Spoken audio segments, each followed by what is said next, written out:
va faire la synthèse et regrouper les questions pour que nous puissions avancer. Alors, ce matin, je le disais tantôt, nous aurons deux exposés. Le premier s'intitule Mariage et divorce.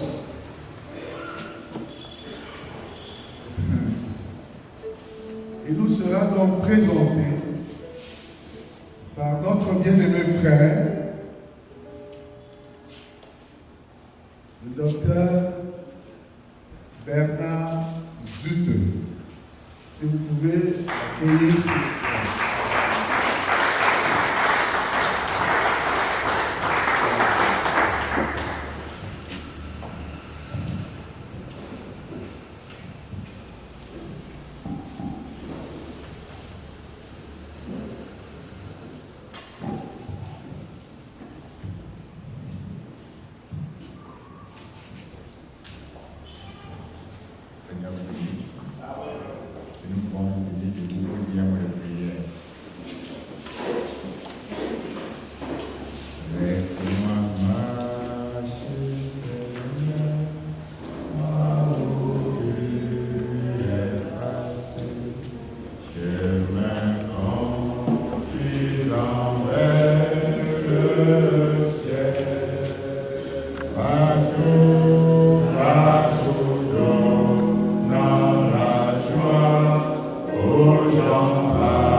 Alors l'Éternel dit, mon esprit ne restera pas à toujours dans l'homme, car l'homme n'est que chair et ses jours seront de 120 ans.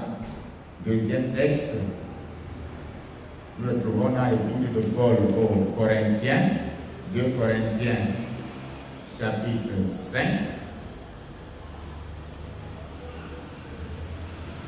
verset 16 à 20. 2 Corinthiens, chapitre 5, verset 16 à 20. Il est écrit, ainsi, dès maintenant, nous ne connaissons personne selon la chair. Si nous avons connu Christ selon la chair, maintenant, nous ne connaissons pas de cette manière. Si quelqu'un est en Christ, il est une nouvelle créature. Les choses anciennes sont passées, voici toutes choses sont devenues nouvelles. Et tout cela vient de Dieu qui nous a réconciliés avec lui par Christ et qui nous a donné le ministère de la réconciliation, car Dieu était en Christ, réconciliant le monde avec lui-même, Et n'imputant pour nous leurs offenses, il a mis en nous la parole de la réconciliation. Nous faisons donc les fonctions d'ambassadeurs pour Christ, comme si Dieu exhortait par nous, et nous nous en supplions au nom de Christ, soyez réconciliés avec Dieu. Amen. Que Dieu bénisse sa parole. Amen. De vous asseoir et bénisse chacun d'entre vous. Amen. Que le nom de notre Seigneur soit richement béni. Amen. Que dans sa grâce, il bénisse chacun de vous au sud de l'Éternel. Amen. Les anciens, un shalom particulier à tous les anciens, tous les amis, et je crois que mon nom a été donné, je suis votre frère. Bernard Zite, et à moi, il a été échu le thème, mariage et divorce, par rapport à éthique et ministère sous le 7e sceau. Donc, je crois qu'il y a beaucoup de situations pour lesquelles je vais donner les références pour ne pas faire une longue lecture et ne pas avoir à dire après les coups après le temps, parce qu'en fait, en général, par la grâce du Seigneur, je ne me plains jamais du temps. Mais je crois que cette situation pourrait être suffisante pour tenir notre réunion. Donc, le volet du mariage, divorce et ministère est ce qui m'a échu.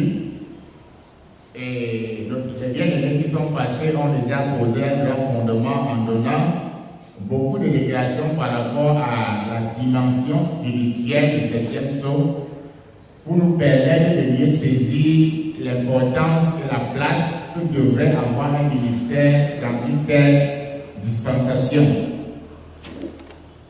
Essentiellement, nous savons que le 7e sceau est caractérisé par le silence. Dieu ne parle pas, Dieu n'écrit pas. Parce que quand Jean a voulu écrire, on a dit, n'écris pas, ça veut dire que Dieu ne parle pas, Dieu n'écrit pas. Dans ce cas, ça veut dire qu'il faut un type de ministère spécial pour entrer dans la dimension où Dieu ne parle pas, Dieu n'écrit pas. Parce que quand Abel et Caïn ont été convoqués, Dieu n'a ni parlé ni écrit. Quand Adam devait nommer les animaux, Dieu n'a ni parlé ni écrit. Donc nous retournons en fait à l'origine. Il faut un genre de ministère particulier pour amener Dieu dans cette dimension où Dieu ne parle pas, n'écrit pas. En d'autres termes, la pensée de Christ. C'est le sceau du silence.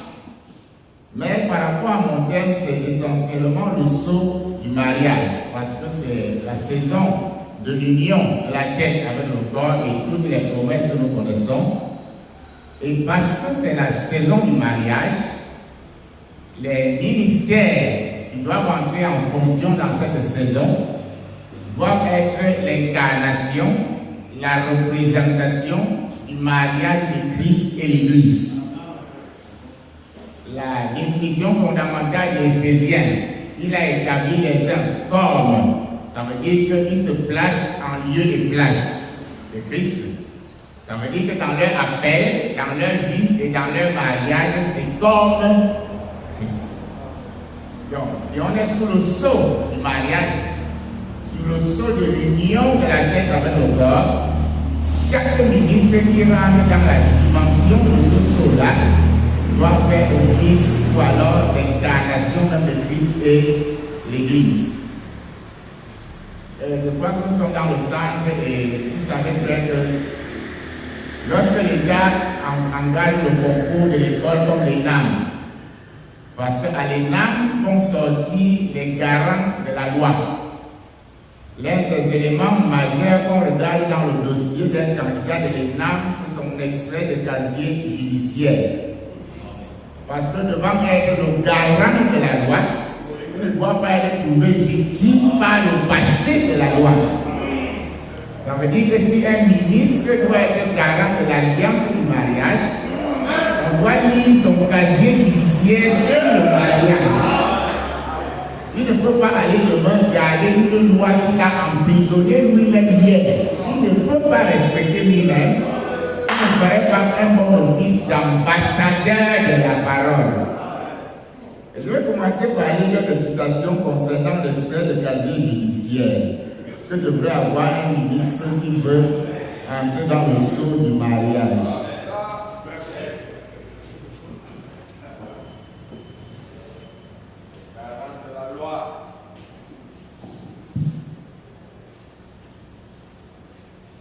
Frère Branham nous dit ici, c'est des citations que vous connaissez de l'île fondamentale.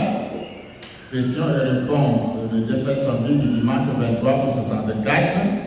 Frère Branham, pour une personne qui a un conjoint vivant dont il a divorcé, qui s'est remarié avant de venir au message, donc c'est un candidat pour les names. Avant de venir au message, d'être ministre, c'est-à-dire garant de l'alliance du mariage. Frère Branham répond donc, 1 Timothée 3:2, vous voulez l'inscrire, et Tite 1-6, j'ai noté ici, voyez, à propos de cette question, si un homme aspire à la charge d'évêque ou de prédicateur, Frère Branham, parce que souvent certains ont eu cette situation disant que ça s'appliquait seulement en cas de rejet, mais Frère Branham met bien ou de prédicateur. Parce que normalement, nous savons quand Dieu appelle un homme, l'objectif c'est qu'il lui donne une chair où il sera en lieu et place de Dieu unissant des mariages. Donc, ou de prédicateur ou de l'homme dans l'église, il doit avoir une seule femme, c'est juste un ministre. Eh bien, Timothée, maintenant, la lumière est un peu faible ici. Maintenant, dans la Bible, vous voyez, cet homme qui est ministre dans la maison de Dieu n'aura qu'une seule femme. Donc, ça veut dire que s'il est candidat pour cette alliance, son casier judiciaire peut le qualifier ou le disqualifier. Pareil dans le sermon intitulé Celui qui est en vous de 1963, paragraphe 13. Frère Branham dit qu'on ne devrait pas avoir des prédicateurs, des personnes qui sont mariées N fois. Amen. Amen. Que Dieu soit béni. Merci. Donc c'était pour un propos d'introduction pour dire que de même que les droits des hommes ont besoin de s'assurer que ceux qui veillent sur elles n'en soient pas victimes, il en est pareil de la loi spirituelle concernant la parole. Et je voudrais commencer aussi d'entrée de jeu par redresser un pilier sur l'enseignement du mariage qui j'ai souvent trouvé très chancelant. C'est bon, ça va aller.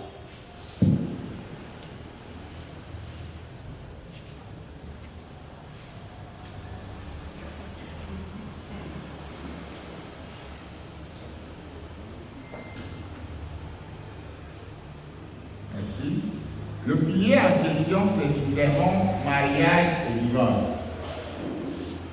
J'entends souvent des personnes dire que concernant mariage et divorce, Frère Branham a demandé que chaque pasteur gère cela comme bon lui semble dans son assemblée. Et qu'il a déclaré que ce qu'il a enseigné, c'était pour lui et son groupe. Je vais vous épargner la longue lecture. Frère Branham, nous avons ces propos dans le paragraphe 281 à 283. Mais au paragraphe 308, Frère Branham dit clairement que ceci est pour ceux qui croient le message. Ça veut dire que son groupe n'est pas le tabernacle isolé de Jeffersonville. Son groupe n'est pas le tabernacle séparé, mais mariage et divorce est un absolu pour tous ceux qui croient le message. Ça veut dire que si mariage et divorce tranche une question, celui qui croit le message n'en ajoute rien. Amen. Au paragraphe 318 du même sermon, Frère Branham dit quand il a reçu la révélation de mariage et divorce, l'ange qui était placé lors de la révélation des 7 sceaux était là et regardant dans la même direction pour dire que mariage et divorce a le même impact que la révélation des 7 sceaux. Donc quand vous dites que chacun fait comme bon lui semble, ça veut dire que vous ne croyez même pas le message.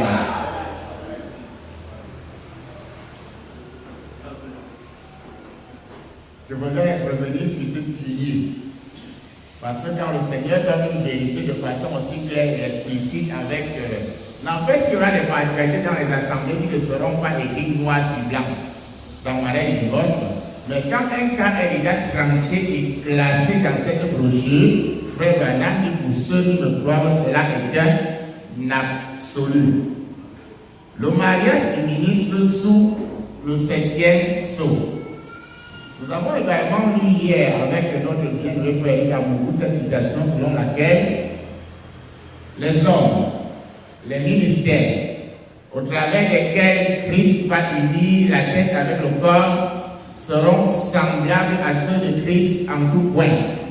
Il y en a assez comme ça dans le message, vous pouvez voilà montrer clairement que au temps du mariage de Christ avec l'Église, les hommes qui porteront la parole ne seront pas seulement les perroquets de la parole, parce que d'ailleurs, il n'y a jamais eu aucun âge où le ministre s'est identifié par ce qu'il prêche, mais c'est ce qu'il vit qui est sa prédication, et ses sermons ne servent qu'à expliquer sa vie. Ils doivent être semblables à Christ dans tout leur ministère.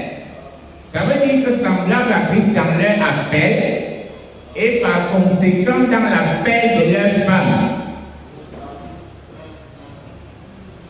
S'ils sont semblables à Christ dans leur appel, ils sont aussi semblables, leurs épouses aussi sont semblables à l'époux de Christ dans leur appel.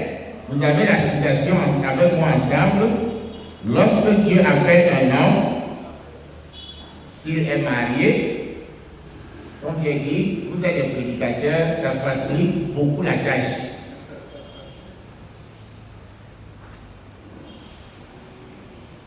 Possédant toutes choses. Paragraphe 39. Je dis la lumière ici, ça contraste un peu, voilà. Et nous pouvons commencer. Je crois que lorsque Dieu appelle un homme au service, si c'est un homme marié, il a une compagne, Dieu appelle sa femme avec lui parce que les deux sont un. Donc, pour le mariage d'un ministre qui officie sous le 7e sceau, il devrait vérifier que sa femme est un appel divin.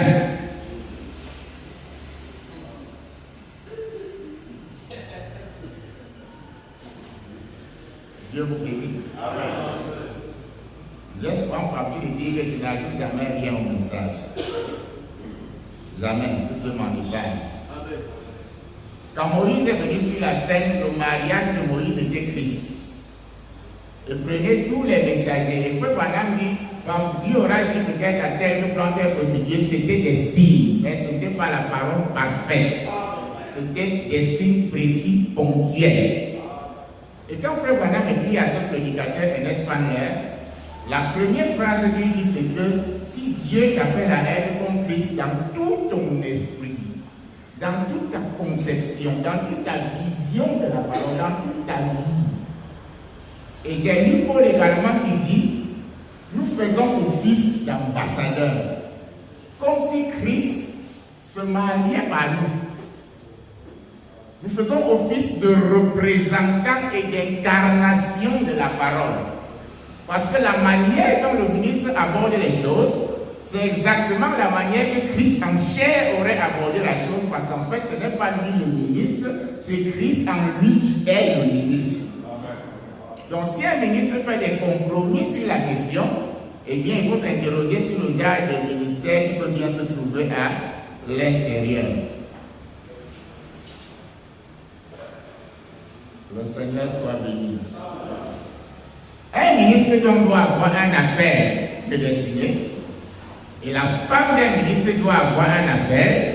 Ça veut dire que normalement ce ministre doit avoir les moyens de tester que la femme qu'il va épouser a un appel. Nous aborderons cela un peu par la suite. Parce que le ministère est un don prédestiné. Parce que le ministère est établi, fixé, la personne connue avant la fondation du monde. Il va de soi que selon l'enseignement du frère Branham, la femme de ce ministre soit également prédestinée, connue et fixée avant la fondation du monde. Vous connaissez la citation. Le mariage, c'est deux êtres qui viennent de l'éternité. Ils se rencontrent sur terre, se marient et ils retournent. Ça veut dire que la possibilité de divorce n'entre même pas en ligne de compte.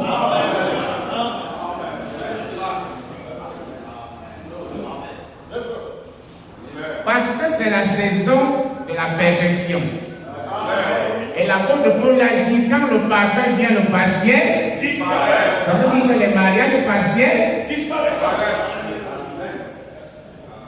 Dieu a fait comme ça hier. Quand le parfum vient, le partiel disparaît.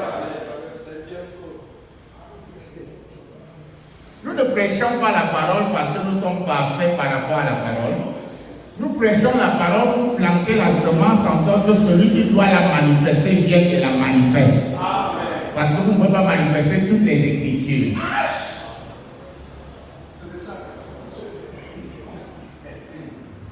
Que Dieu soit béni.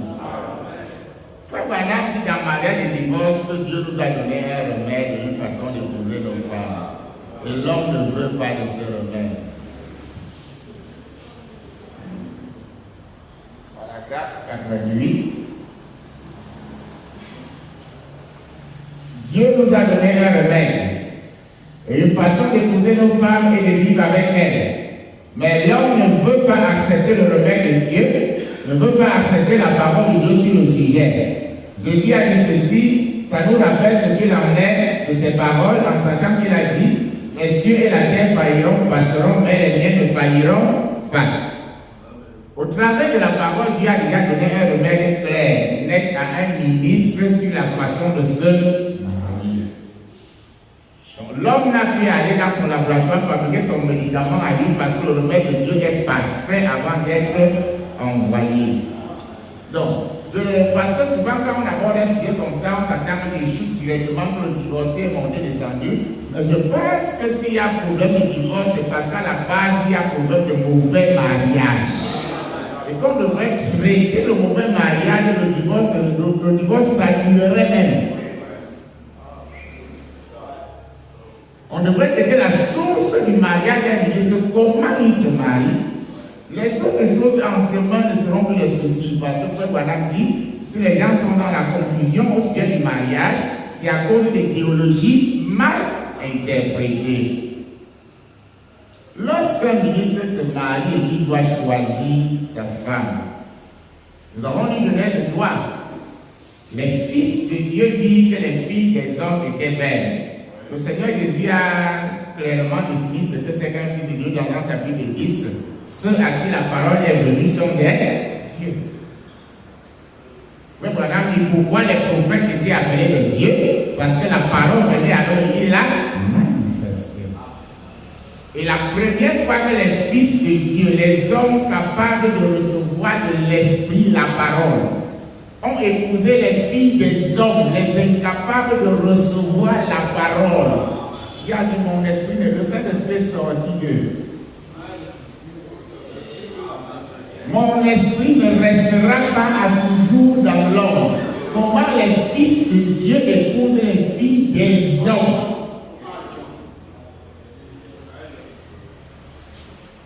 Nous allons avancer avec Frère Branham. Parce que le ministre est garant de l'alliance. On ne doit pas mâcher les mots avec lui. Parce que demain, il va tenir la formule de mariage et dire à un couple que, croyant que vous avez dûment considéré. Ça veut dire que lui-même, au départ, avait très bien considéré. Parce que son témoignage va impacter l'assemblée à lui. Le choix du ministre est parce qu'il est ministre. Ça veut dire capable de recevoir de l'esprit la parole. Il devrait faire passer sa femme au test de la parole. Celui qui a le ministère nous a montré comment il choisit sa femme. Qui dit donc que je suis? Et il s'est tué. Parce que si c'est lui qui donnait la révélation, ça parlait de la chair à la chair. Le frère Branham dit non, mariage et divorce, ça ne parle pas de la chair à la chair, c'est direct. Le mari s'est tué. Un des membres de l'épouse a répondu. Il a dit c'est de cette manière que je vais choisir ma femme. C'est sur ce rang que je bâtirai mon épouse, mon église. Je vais la tester par la capacité de recevoir. Parce qu'elle est tombée. Parce qu'elle n'a pas été dans la capacité de recevoir de Dieu la parole. Christ a testé sa femme avant qu'elle ne soit avec lui. Frère Branham dit, Adam et Ève ont été séparés afin d'être testés par la parole. Mais surtout, nous avons dans la nation de Patmos. Frère Branham va se marier avec Megan. Et Frère Branham dit, je faisais de tout et de tout pour m'éloigner d'elle parce que j'estimais que je n'étais pas assez digne de l'épouser. Ça, la foi, c'est ça là, je dis, mais quand elle est allée prier et qu'elle a demandé au Seigneur de lui parler, alors Megan a reçu de Dieu la révélation de son mari. Parce qu'elle doit avoir un appel dans sa vie, ça veut dire un contact avec Dieu lui-même. Quand Dieu appelle un homme, il appelle aussi. Ce n'est pas que c'est l'homme là qui appelle sa femme.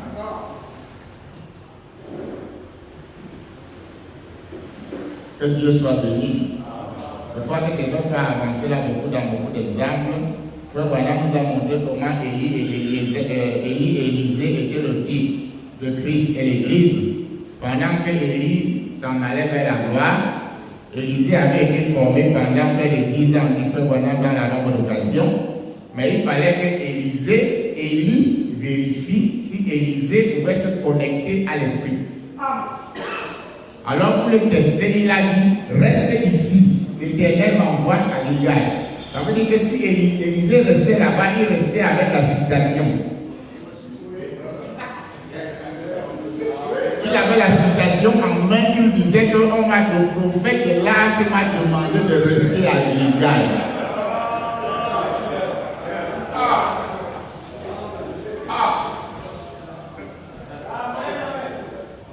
Mais l'ultime test a été de savoir s'il est connecté directement à la source. Et il a vérifié à plusieurs reprises avant de faire la passe. Que Dieu soit béni. Je reste avec mon sujet. Parce que s'il a le ministère, puisqu'on a tellement confondu le ministère, le fait, mon sujet traite du mariage d'un ministre et non d'un prédicateur tout court. Parce que tout ministre est prédicateur, mais tout prédicateur n'est pas ministre.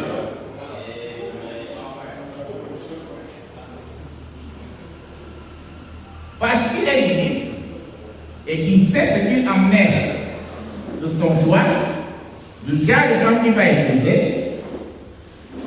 Frère Branham nous enseignera que le genre de femme qu'un homme prend est le reflet de son caractère.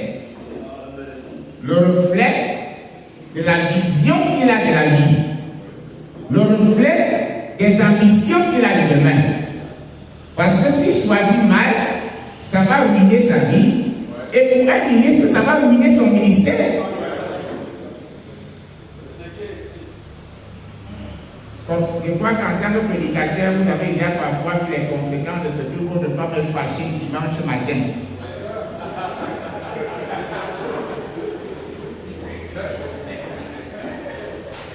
Le sermon du jour là est en danger.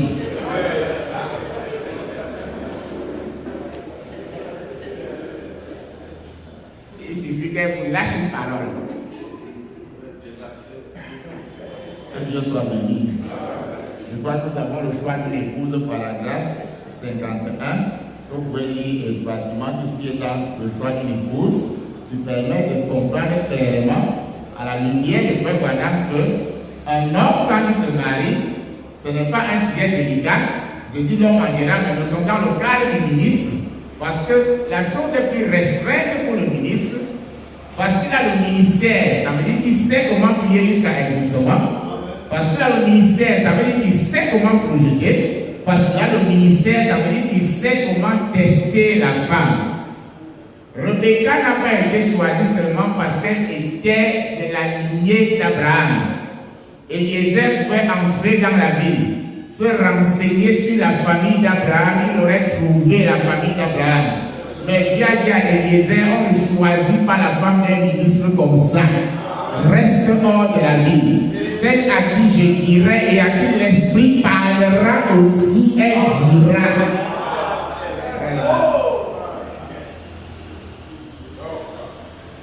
Afin qu'il se marie comme Christ doit se marier.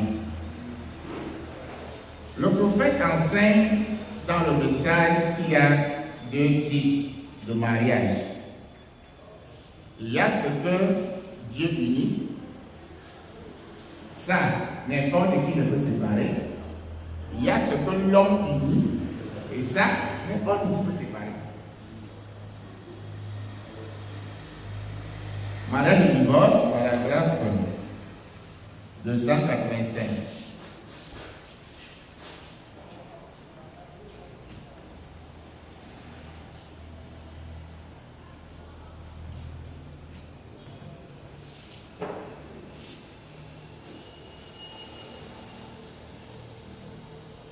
Si la lumière me fait un peu défaut là parce qu'elle est un peu faible ici à l'échelle. Donc peut-être que je me rapproche un peu.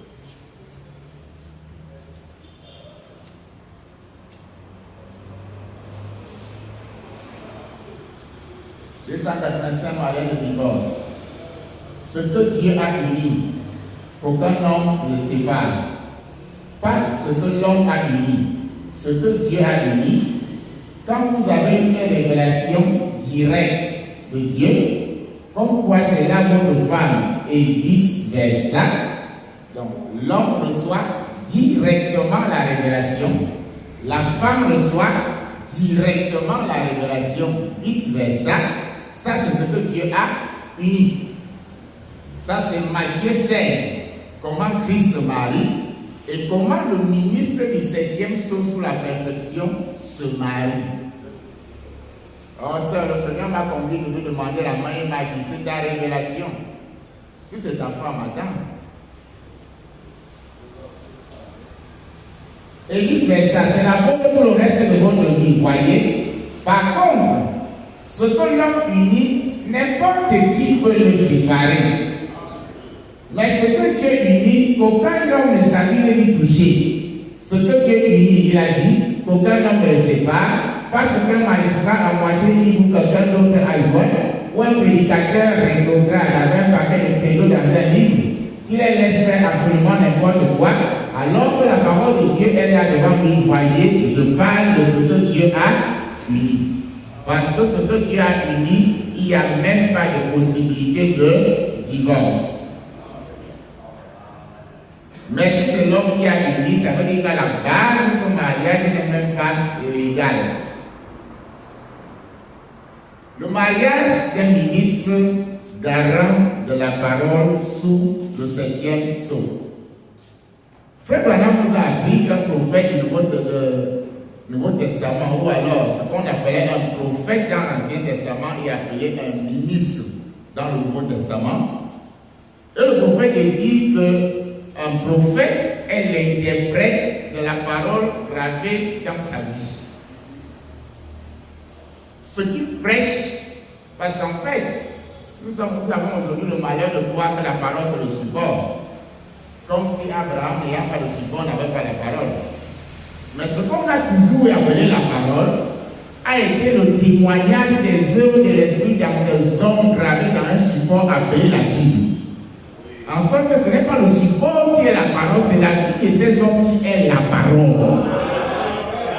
Parce que la parole venait à eux et c'est ce qui manifestait qui est la parole.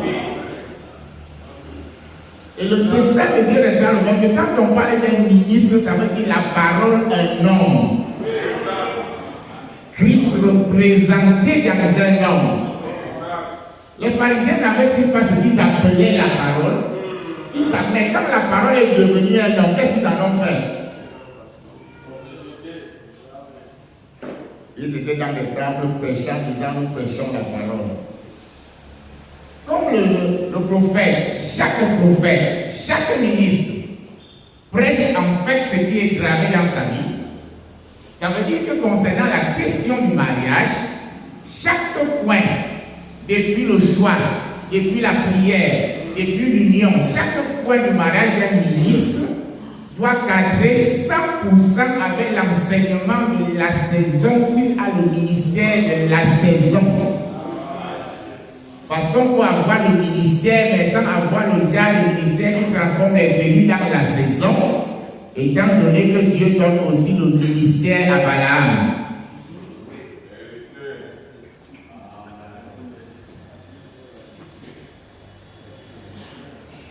Je crois que ça nous intrigue plus, non? Donc, si le message, il n'y a pas de Balaam, s'il n'y a pas de Judas, c'est que ce n'est même pas le message. Parce que le commandement, c'est que vous devez avoir les deux vies. C'est un commandement. Laissez les croître ensemble. À chacun de savoir quel ministère a pour lui de faire quoi. Parce que si Judas n'avait pas été là, ce n'est pas Pierre qui aurait vendu le Seigneur.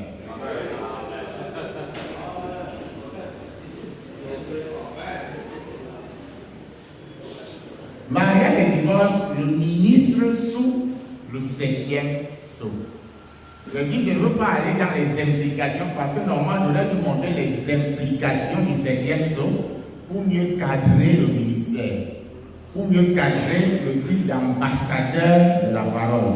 Frère Branham dit que le 7e sceau est également le sceau de l'adoration parce qu'il dit, lorsque les sceaux sont ouverts, alors l'adoration peut commencer sur la terre. Mais où est le rapport avec mon sujet?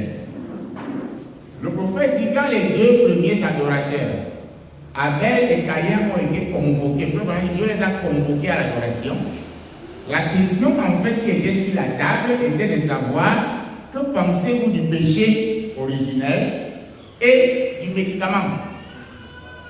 Que pensez-vous qu'était le péché originel et comment peut-on l'expier? Bon, je prends ici une citation, mariage et divorce, paragraphe 271.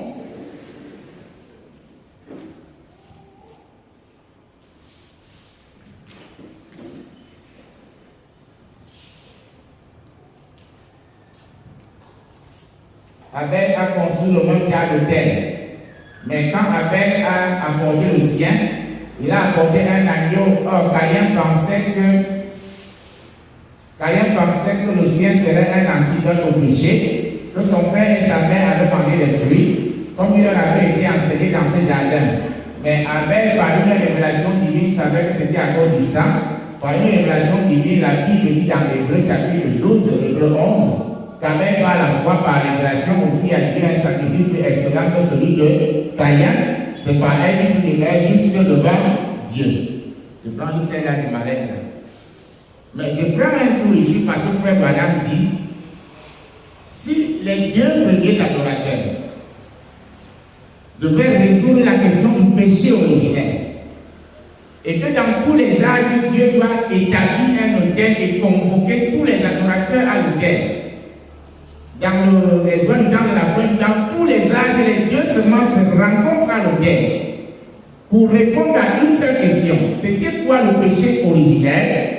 Frère Branham enseigne que mariage et divorce est la cause du péché originel. Donc, si un ministre a une mauvaise perception de l'enseignement du mariage, il va de soi que ça impacte directement sa perception du péché originel et de l'expiation qui suit avec. Dire qu'elle a connu le serpent a connu Ève, ce n'est pas ça enseigner le péché originel. Ça veut dire que Satan peut encore commettre la même chose dans votre assemblée, ça vous gêne même pas. Parce que vous ne voyez plus un serpent physique. Mariage et divorce, paragraphe 57. Voilà, dit. Jésus a été confronté à ce passage des Écritures, à cette question tout au début de son ministère.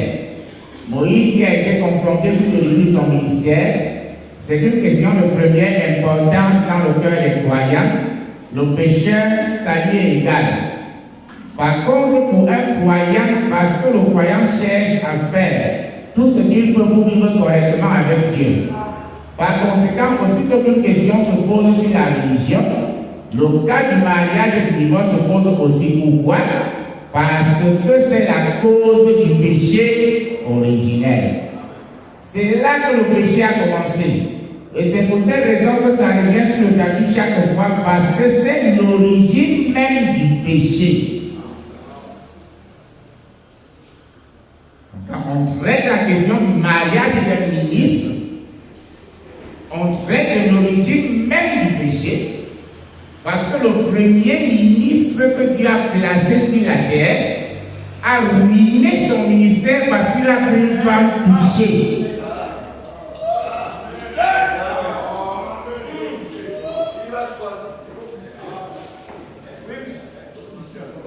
Adam, fils de Dieu, ça veut dire capable de recevoir de l'esprit la parole. Ceux à qui la parole est venue sont les dieux. Comment Adam a-t-il nommé les animaux? Parce que la parole venait à Adam. Frère Branham dit quand elle est tombée, Adam n'aurait pas dû la reprendre. Parce que la parole est éternellement écrite dans les cieux. Il savait qu'il ne devait pas, mais il a pensé qu'il pouvait la racheter. Ça a ruiné son ministère. Il a commencé à recevoir de fausses révélations. À penser que les feuilles de figuier sont l'expiation.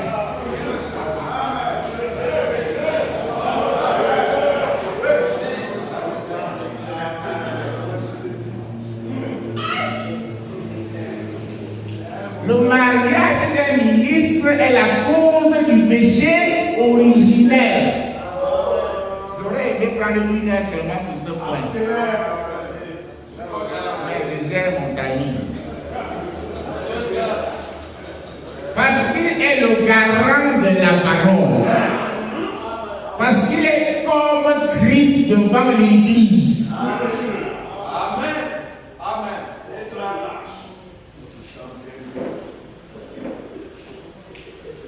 Que Dieu soit béni. Souvent on dit Dieu a dit à Adam et Ève, le jour où vous mangerez, vous allez mourir. Adam est mort 900 ans d'années, ça fait un jour. Non, Adam est mort sur 24 heures. Quand Dieu est venu le soir, il a trouvé qu'Adam était déjà dans les fausses révélations. Frère Branham, quand vous pouvez le faire, ça veut dire que vous pensez que votre religion fait l'explication. Je suis dans le message, ça fait l'explication. Je suis catholique, ça fait l'explication. Adam est mort sur 24 heures. C'est ça. Là.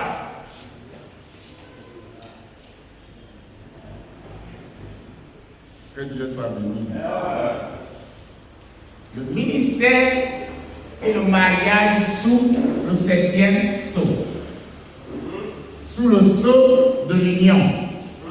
Sous le sceau de Christ et l'Église devenant un par la parole manifestée dans l'Église. Lorsque Dieu a donné la femme à l'homme du frère Branham, c'était dans le dessein qu'il puisse être multiplié. Et le commandement que Dieu donne en Éden, allez et multipliez-vous. Il a déjà béni le mariage, mais le mariage n'est pas encore consommé. Et Dieu donne un garde-fou afin de préserver le commandement. La parole, vous ne mangerez pas du fruit de l'arbre de la connaissance, était le garde-fou de aller et multipliez-vous. En fait, c'est aller et multipliez-vous que Satan visait. Parce que c'était ça le commandement. La raison pour laquelle Dieu a placé la femme. Et lorsque Satan a brisé ce garde-fou, la conséquence c'est qu'il s'est directement venu à elle. Et Satan a s'est multiplié aussi parce que c'était ça le dessein qu'il disait. Or, si Adam savait, dit frère Branham, que Dieu avait dit allez et multipliez-vous, mais il devait attendre la saison de l'esprit. Afin qu'à la saison opportune, Dieu lui dise quand et comment ça allait se passer. Et ainsi nous serons venus au monde par multiplication de la parole. Mariage et divorce est la cause du péché originel. Surtout concernant un ministre. Frère Branham dit,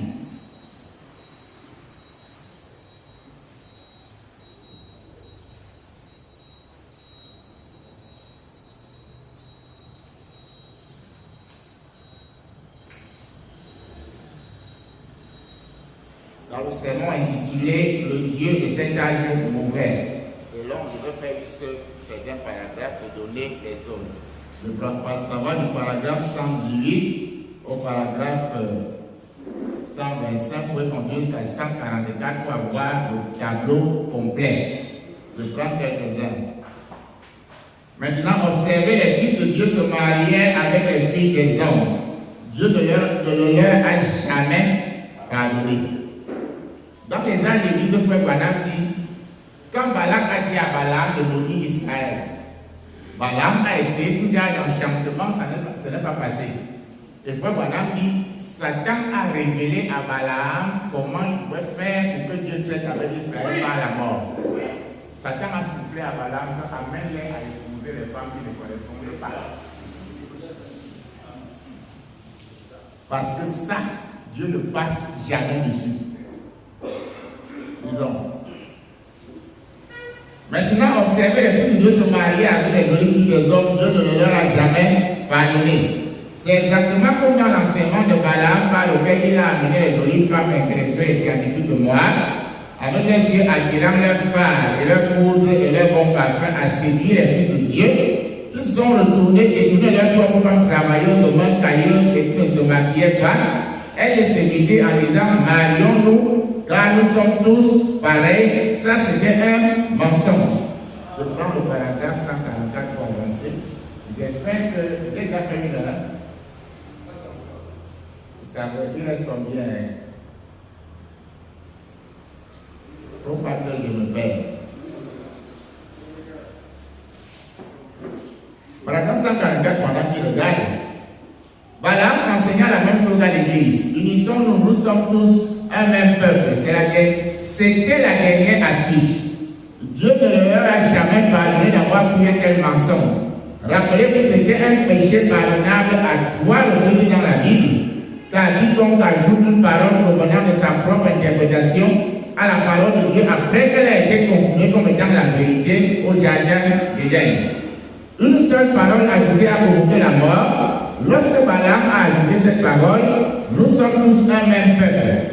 Dieu n'a jamais pardonné cela à Israël.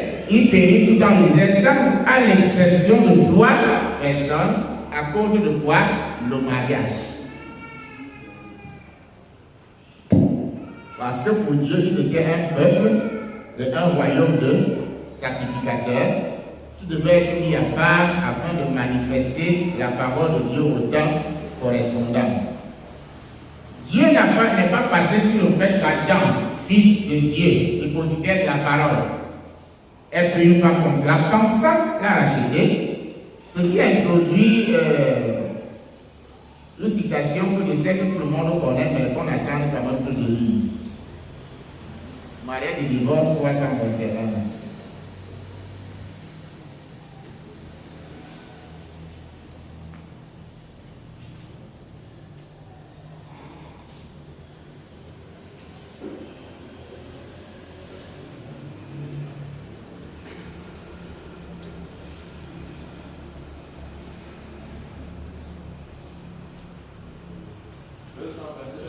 Voilà, 221, merci.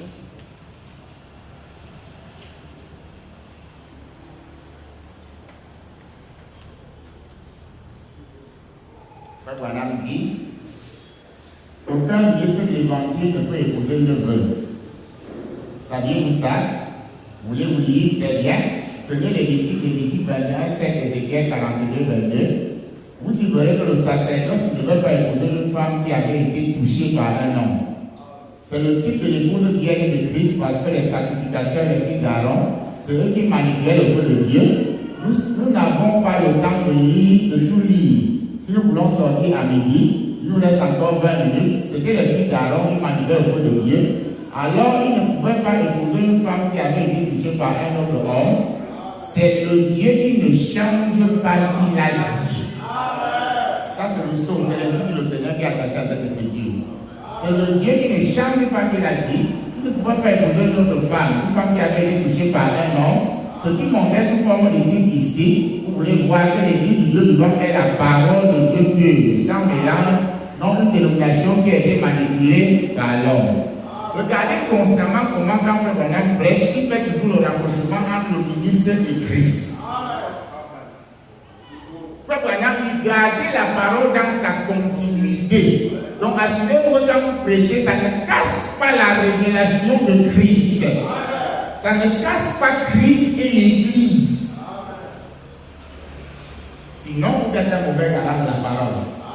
Donc, j'ai lu d'entrée des yeux que Frère Branham a dit que ce sermon n'est pas un sermon du grand tabernacle, mais que pour tous ceux qui croient et suivent le message, c'est un absolu. Frère Branham lui-même a pris soin de définir ce qu'est une vierge. Vous avez la citation. Maintenant, si quelqu'un se lève et dit que c'est une vierge spirituelle, je vous dirais ce matin que quand une femme a commis fornication, même spirituellement, elle n'est plus vierge. Parole parlée, deuxième partie, paragraphe 143-144. Quand Ève est tombée, elle était morte spirituellement et physiquement. Lisez toute la parole parlée, deuxième partie. Ève a d'abord pris ce mensonge dans le sein de sa pensée. Et la pensée est le sein de l'esprit. Elle est d'abord morte spirituellement. Donc même spirituellement, elle n'est plus vierge. Et si vous dites qu'elle est vierge par rapport à la parole, je vous conseille de fuir, vous voulez épouser la femme de Jésus-Christ.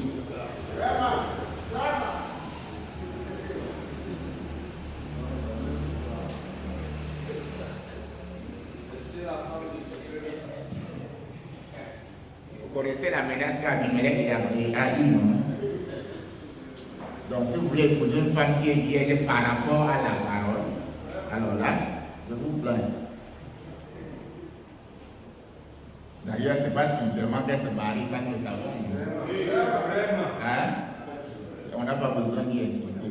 Mais j'ai pris cette citation pour dire simplement que, attendez que dise Frère Branham, mon temps est en train d'avancer. Je ne veux pas m'arrêter en commentaire. Frère Branham dit concernant l'enfant d'Israël, il vient de lire cela, le livre de 7 ans de mon père, paragraphe 144. Rappelez-vous ce qu'est un péché impardonnable à 3 reprises dans la Bible.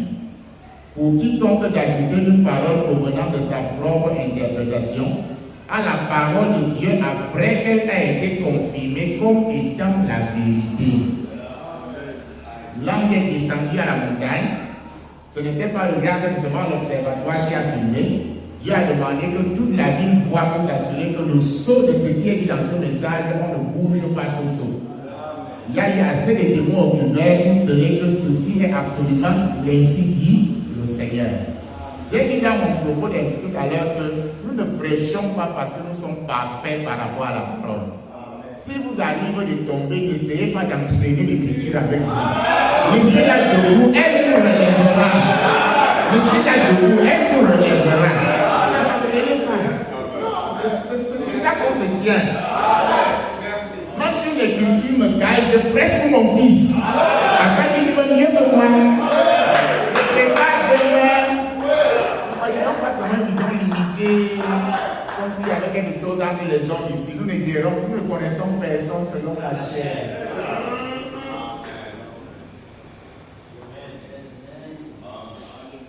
Dieu a défini la Vierge, alors nous n'avons pas besoin de la définition de quelqu'un d'autre de la Vierge.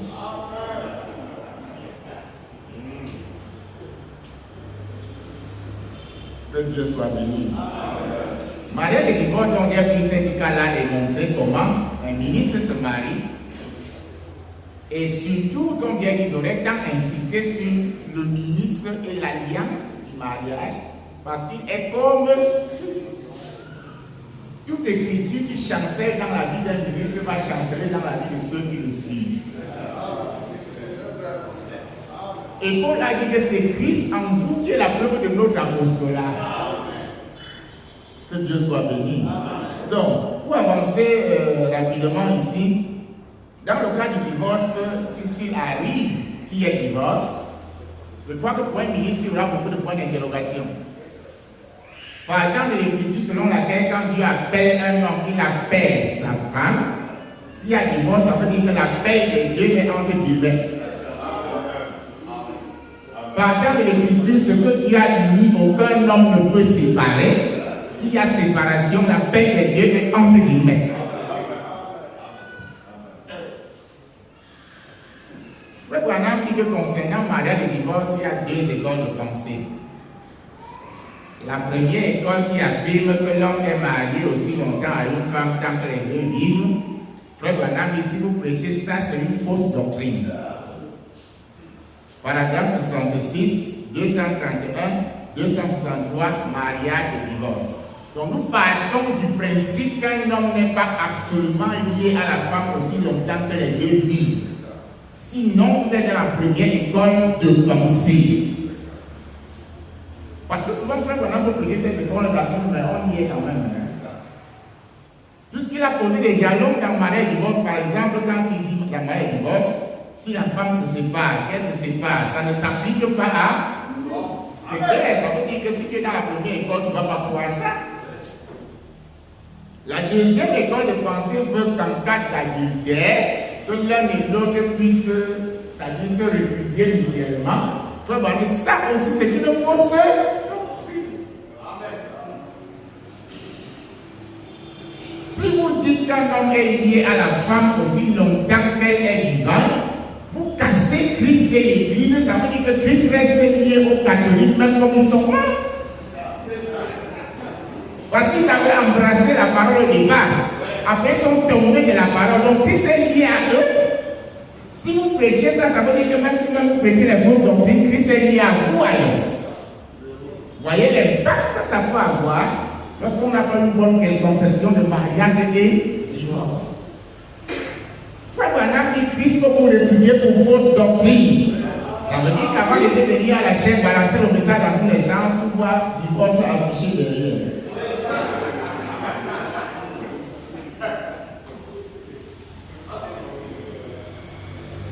Il y a deux écoles de pensée sur le sujet qui vont chacune dans l'une et l'autre direction. Et comme il dit, Frère Branham traite généralement du cas de l'homme, parce que Frère Branham dit très bien, quand les pharisiens ont posé la question, il n'était pas question de la femme, mais de la situation de l'homme. Et l'une des grandes lumières qu'il y a encore accordées dans le mariage de divorce, c'est l'expression au commencement. Puisqu'aujourd'hui, on entend des personnes dire au commencement, il n'était pas ainsi, ça veut dire qu'au commencement, un homme et une femme restaient comme ça. Ce n'est pas l'enseignement de Frère Branham. Frère Branham dit, quand le Seigneur a dit au commencement, il n'en était pas ainsi, il voulait dire rentrer au commencement pour comprendre ce qui s'est passé. Parce qu'il y a un avant le commencement, il y a un au commencement, il y a un après le commencement. Vous ne pouvez pas imposer après le commencement ce qui était au commencement. Et après le commencement, après que le péché soit entré, vous avez la brochure. Je n'utilise que les expressions et les mots de Frère Branham. Pour m'assurer qu'on ne dise pas après que tu as dit ça, c'est où la brochure est devant moi.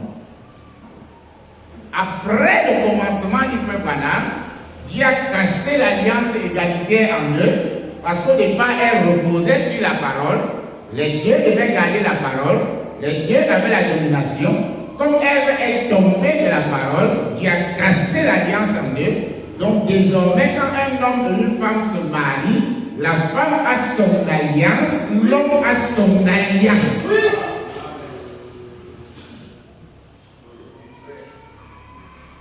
Afin que ça garde le mystère de Christ et l'Église. Et quand Dieu établit dans cette deuxième alliance, Frère Branham dit dans Mariage et divorce, paragraphe 203, la deuxième alliance repose sur le sexe. C'est pour ça que c'est le sexe qui peut casser cette alliance. Alors le Seigneur ferme toutes les brèches que Moïse avait ouvertes en disant pour un motif quelconque. Parce qu'il est venu avec le médicament de la dureté des cœurs. Amen. Moïse a donné ça à cause de la dureté des cœurs. Je viens avec le Saint-Esprit qui repasse ça. Je ferme dans toutes les autres brèches. Mais comme la deuxième alliance repose sur le sexe, je garde celle du sexe. Cas de fornication. Paragraphe 203, mariage et divorce. La deuxième alliance repose sur le sexe. Alors un ministre qui prend par exemple une femme souillée, prend une femme qui a déjà alliance avec un autre.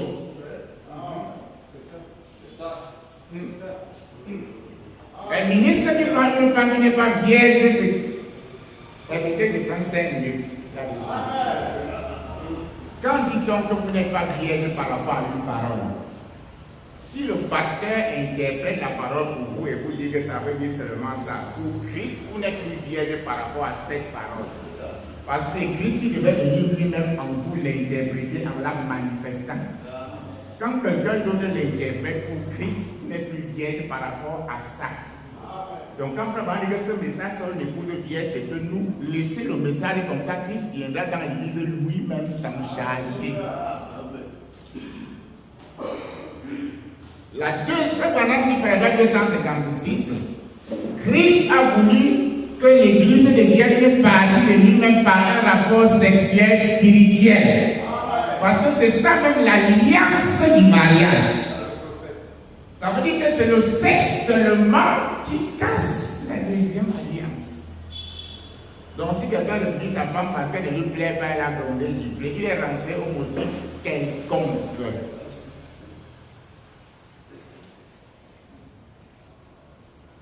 On aurait pu avoir le temps de parler un peu de ce courant de pensée qui chauffe dans certains pays. La polygamie a été autorisée et les hommes prennent plusieurs femmes. Frère Branham, je ne crois pas la polygamie. Mais Frère Branham dit que la polygamie a été autorisée. Laquelle donc? Un homme qui répudie sa femme dans les conditions de la parole et qui épouse une autre femme. Il a deux femmes vivantes. Cette polygamie-là, lui, est autorisée.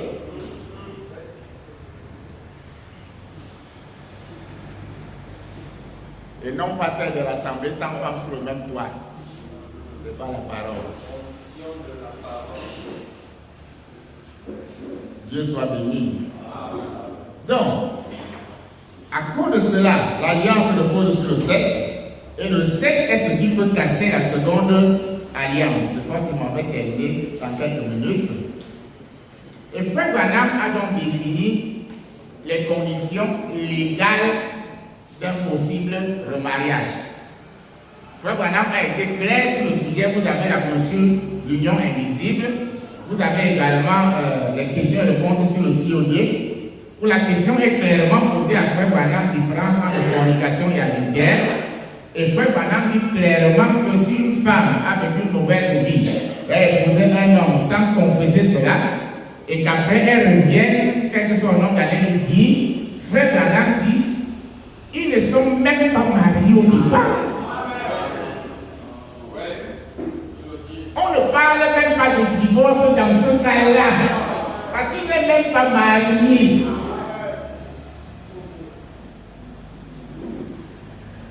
Comment, si un ministre tombe sur une jeune femme, elle dit qu'elle est vierge, pure, elle confesse que je suis vierge, pure, et demain il constate que la dame lui avait menti. Et vous commencez à dire que non, tu es divorcé, il était d'abord marié.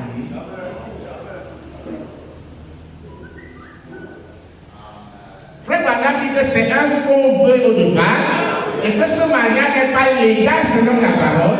Il n'a même jamais, on ne parle même pas de divorce dans son cas. C'est à lui de s'interroger sur sa relation avec Christ. Parce qu'il dit qu'il a le ministère.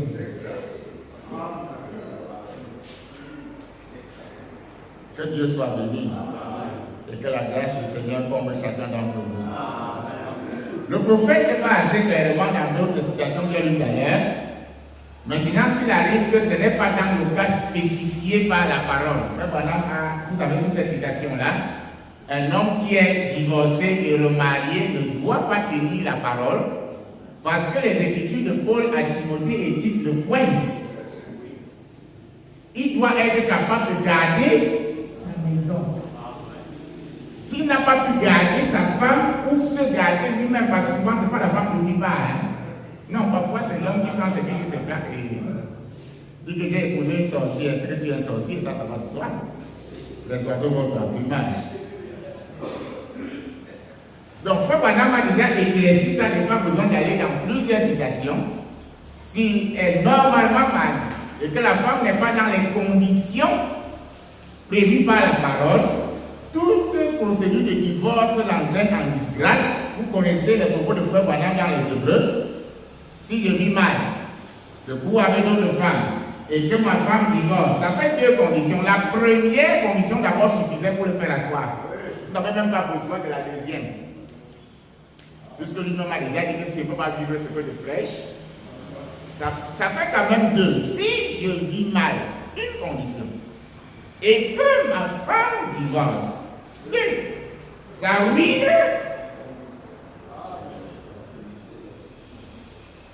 Je crois que je voulais m'arrêter là ce matin et que Dieu bénisse chacun de vous. Je voulais respecter mon timing.